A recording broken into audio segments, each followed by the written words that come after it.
جنات کسی کے تابع ہو سکتے ہیں؟ کیا موکل جنات کی کوئی حقیقت ہے؟ قرآن و حدیث سے اس کی کوئی دلیل ملتی ہے کہ جنات کو انسان اپنے تابع کر سکتا ہے؟ کیا اللہ کے پیغمبر علیہ السلام یا صحابہ کرام رضوان اللہ علیہم اجمعین نے اپنے پاس جنات رکھے ہوئے تھے، یا تابعین یا تبع تابعین میں سے کسی سے ایسا ملتا ہے کہ انہوں نے فلاں آیت پڑھنے کے ساتھ جنات کو اپنے تابع کر لیا تھا؟ آج کے دور میں یہ بہت بڑا مسئلہ ہے، لوگ یہ چاہتے ہیں ہمارے پاس جنات ہوں۔ ایسے لوگوں سے بھی میری ملاقات ہے جو اس بات کے دعوے دار تھے، جی میرے پاس جنات ہیں، میں جنات سے کام لیتا ہوں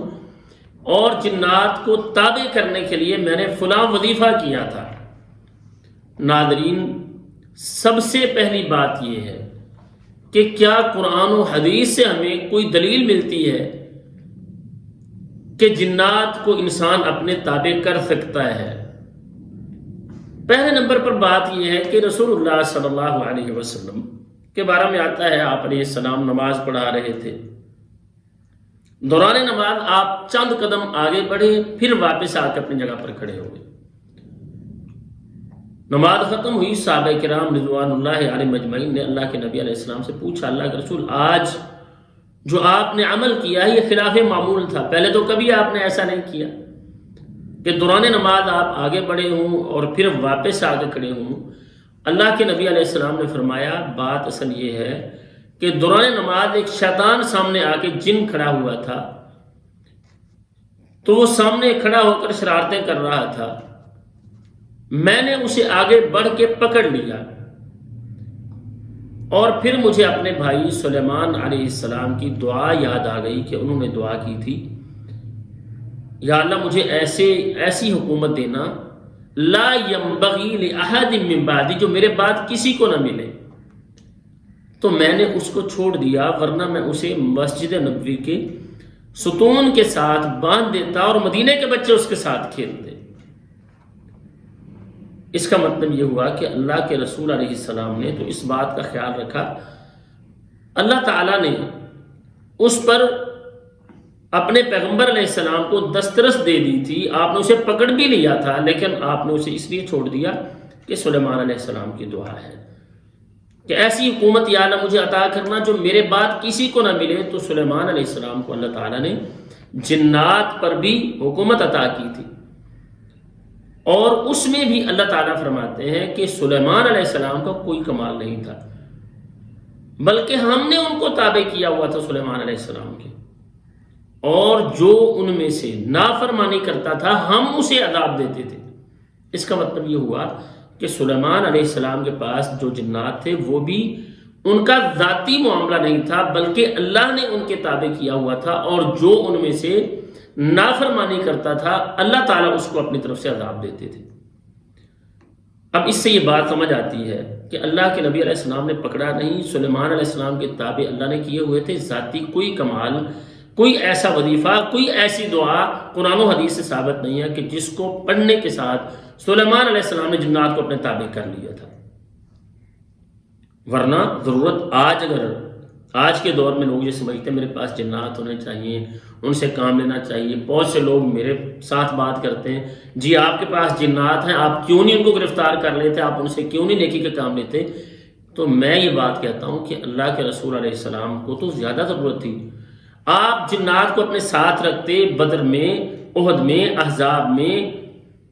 فتح مکہ کے موقع پر آپ علیہ السلام کے ساتھ جنات ہوتے، اللہ کے نبی کے محافظ بھی ہوتے، آپ کو کوئی تکلیف نہ آتی، آپ کے دانت شہید نہ ہوتے، صحابہ کی شہادتیں نہ ہوتی، صدیقہ کائنات پر تہمت لگی ہے، آپ علیہ السلام پریشان کیوں ہوئے؟ آپ کو پریشانی کا سامنا ہی نہ کرنا پڑتا، بلکہ وہ جن بتا دیتے اللہ کے نبی۔ منافقین، ان کا سردار عبداللہ بن ابی، اس نے پلاننگ کر کے یہ سارا پروپیگنڈا تیار کیا ہوا ہے۔ صدیقہ کائنات رضی اللہ عنہ کا صفوان رضی اللہ عنہ کے ساتھ کوئی تعلق نہیں تھا، بلکہ اللہ کے رسول علیہ السلام تو امی عائشہ رضی اللہ عنہ سے، صدیقہ کائنات سے آپ پوچھ رہے ہیں اگر غلطی ہو گئی ہے تو اعتراف کر لو۔ اور پھر اللہ تعالیٰ کی طرف سے وحی اتری، سورہ النور کی آیات اتری، تو آپ علیہ السلام نے فرمایا عائشہ آپ خوش ہو جاؤ، اللہ نے آپ کے بارے میں قرآن کی آیات اتار دی ہیں۔ اس کا مطلب یہ ہوا کہ نبی علیہ السلام کے پاس تو کوئی جن نہیں تھا کہ آج کے دور کے لوگ اللہ کے رسول علیہ السلام سے صحابہ سے زیادہ نیک ہے کہ انہوں نے جنات رکھے ہوئے ہیں۔ اور اللہ تعالیٰ فرماتے ہیں قیامت کا دن ہوگا، جنات بھی اللہ کے کٹہرے میں ہوں گے اور انسان بھی اللہ کے کٹہرے میں ہوں گے، کیونکہ دو ہی تو مخلوقات ہیں جن کو اللہ تعالیٰ فرماتے ہیں زمین پر بسایا ہوا ہے، وہ اللہ تعالیٰ کی عبادت کرنے کے لیے آئی ہے۔ ملائکہ تو اللہ تعالیٰ کی عبادت کرنے کے لیے ہیں ہی، لیکن انسان اور جن، ان کو تو اللہ تعالیٰ فرماتے ہیں میں نے دونوں کو اپنی عبادت کے لیے پیدا کیا۔ اس کا مطلب یہ ہے کہ دونوں سے ہی اللہ تعالیٰ نے پوچھنا ہے، دونوں اللہ تعالیٰ کی عدالت میں جواب دیں۔ تو اب جنات سے جو لوگ کام کروانے والے ہیں، جو ان سے تعامل لینے والے ہیں، اللہ تعالیٰ فرماتے ہیں قیامت کا دن ہوگا، اللہ کا کٹہرا ہوگا اور اللہ تعالیٰ پوچھیں گے وہ بتاؤ زمین پہ کیا کر کے آئے ہو؟ تو جواب کیا ملے گا؟ ربنا استمتع بعضنا ببعض، یا اللہ ہم نے ایک دوسرے سے زمین میں فائدہ اٹھایا تھا۔ وبلغنا اجلنا، اور ہم اپنے اس وقت کو پہنچ گئے، الذی اجلت لنا، یا اللہ جو تو نے ہمارے لیے مقرر کیا تھا۔ تو جواب کیا ہوگا کہ جاؤ جہنم کے اندر، تمہارا جہنم ٹھکانا ہے۔ قال النار مثواکم خالدین فیہا، ہمیشہ اس میں رہنا ہے۔ تو یہ استمتاع جنات سے لینے کے لیے جو طریقے ہیں، شرعی طور پر تو کوئی ایسا طریقہ ثابت نہیں۔ اب وہ کون سے طریقے ہیں کہ جن کے ساتھ جنات کو تابع کیا جاتا ہے؟ یہاں ایک بات یہ بھی سمجھنے کی ہے کہ جنات تابع نہیں ہوتے، بلکہ جو اس بات کے دعوے دار ہوتے ہیں کہ جنات ہمارے تابع ہیں، وہ دراصل جنات کے تابع ہوتے ہیں۔ جنات انہیں کہتے ہیں آپ نے یہ کرنا ہے، آپ نے نماز نہیں پڑھنی، آپ نے فلاں گناہ کرنا ہے، آپ نے غلاظت کھانی ہے۔ ایسے بھی کیسز میرے سامنے آئے ہیں کہ جی فلاں عامل تھا وہ غلاظت کھاتا تھا، وہ فلاں عمل کرتا تھا، اور آج تو سوشل میڈیا کا دور ہے، ایسی کتنی خبریں آتی ہیں کہ عامل صاحب بتا رہے ہوتے ہیں، یا جو علاج کروانے کے لیے گئے تھے کہتے ہیں جی انہوں نے کہا تھا یہ گناہ کریں گے اس کے بعد آپ کا معاملہ سیدھا ہوگا۔ تو شیطانی اعمال کے ساتھ یہ کچھ تو ہو سکتا ہے، قرآن و حدیث سے ہمیں کوئی دلیل نہیں ملتی کہ جنات کسی کے تابع ہو سکیں، اور جو اس کوشش میں لگ جاتے ہیں، اس کاوش میں لگ جاتے ہیں کہ ہمارے پاس جنات ہونے چاہیے، وہ شریعت اسلامیہ سے ہٹ کے بہت دور نکل جاتے ہیں۔ اور اللہ تعالیٰ نے تو اپنے پیغمبر علیہ السلام سے یہ بات کہی ہے، اے نبی آپ اللہ تعالیٰ سے دعا کریں، رب اعوذ بک من ہمزات الشیاطین واعوذ بک رب ان یحضرون، یا اللہ میں شیاطین کے جو وسوسے ہیں ان سے پناہ مانگتا ہوں، میرے پاس ان کا حاضر ہونا ہو اس سے پناہ طلب کرتا ہوں۔ اس کا مطلب یہ ہے کہ جنات کی حاضری سے اللہ کے نبی نے پناہ طلب کی ہے کہ وہ آئیں، ایک ان کو اپنے تابع کرنا ہو تو اس سے اگلی بات ہے۔ تو اس لیے ناظرین، ایسے اعمال جو آج کل بتائے جاتے ہیں اور بظاہر یہ کہا جاتا ہے فلاں عامل قرآن و حدیث سے عمل کرتے ہیں، لوگوں کا علاج کرتے ہیں اور ان کے پاس جنات ہیں، ایسا ممکن نہیں ہے کہ قرآن و حدیث سے علاج کرنے والا شخص ہو اور اس کے پاس جنات موجود ہوں۔ اگر جنات موجود ہیں تو وہ دعویٰ اس کا غلط ہے کہ وہ قرآن و حدیث پر عمل کرتے ہوئے علاج کر رہا ہے، اور اگر کوئی قرآن و حدیث پر عمل کرتے ہوئے لوگوں کے علاج کرنے والا ہے تو اس کے پاس جنات کا ہونا، اس کی کوئی دلیل قرآن و حدیث سے نہیں ملتی،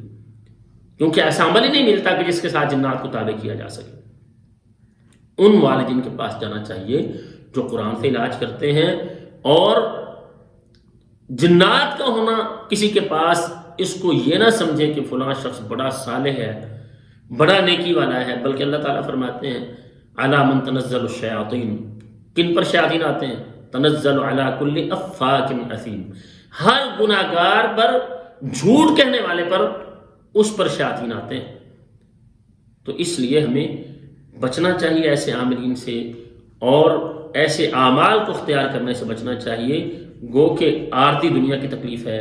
ہوتا یہ ہے کہ وہ لمبی ہو جاتی ہے، آزمائش ہے، اللہ تعالیٰ اس پر اجر عطا کرتے ہیں، لیکن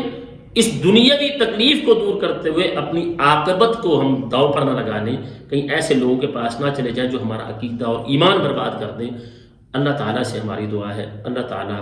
ہر طرح کے شر اور فتنوں سے محفوظ رکھیں،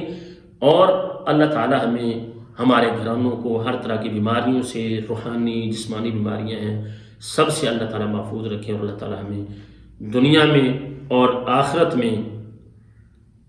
ہر طرح کے فتنوں سے محفوظ رکھیں اور خیر اور بھلائیاں نصیب فرمائیں۔ السلام علیکم ورحمۃ اللہ وبرکاتہ۔